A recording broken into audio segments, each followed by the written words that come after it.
Will Donald Trump fire Jerome Powell? Is the Federal Reserve about to get a well-deserved leash?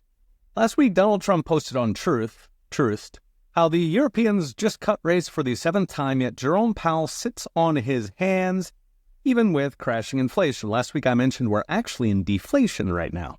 Trump added he can't wait for Powell's, quote, termination and might force him out early. In fact, the Fed's behavior is odd. For the past 112 years, the Fed has bailed out every policy-induced stock market crash, pumping out trillions of stock market morphine, the famous punch bowl, for everything from the Vietnam War to the 2008 bank crisis to COVID, where the Fed pumped $6 trillion to bribe voters into lockdowns. So with rising recession odds and a tariff-induced crash in stocks, where is Jerome Powell? Now, legally, the Fed has a dual mandate: price stability and economic growth. The economic growth part is how they justify policy bailouts. Those bailouts, of course, drive inflation, so much for price stability.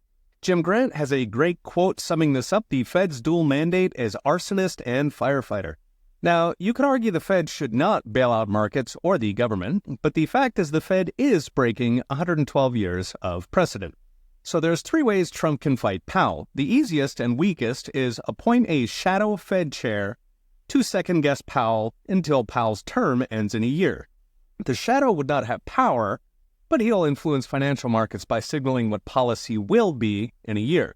The second option is wait and see on an upcoming Supreme Court case revisiting whether the president, and therefore voters, control so-called independent agencies, including the SEC, Equal Opportunity Commission, or the Federal Reserve. If he controls them, he can fire them all. But what if Trump wants to get rid of Jerome earlier, or doesn't want to gamble on the court? After all, a year is a long time when a paper recession looms from government layoffs and mass deportations, while a real recession looms from tariffs. Last week, Trump's chief economist Kevin Hassett said they're, quote, studying ways to get rid of Jerome. The most straightforward is that Trump can fire Fed members for cause, but interestingly enough, cause is not legally defined. Does it mean 4 years of double-digit inflation, or does Jerome Powell have to get caught with a hooker and a crack pipe? So what's next, brought to you by Unchained.com. Whether Trump gets rid of Powell now or waits a year, the overwhelming favorite on prediction market Kalshi is Kevin Warsh. Warsh is actually considered an inflation hawk, so he wants tight money and high rates to keep inflation low.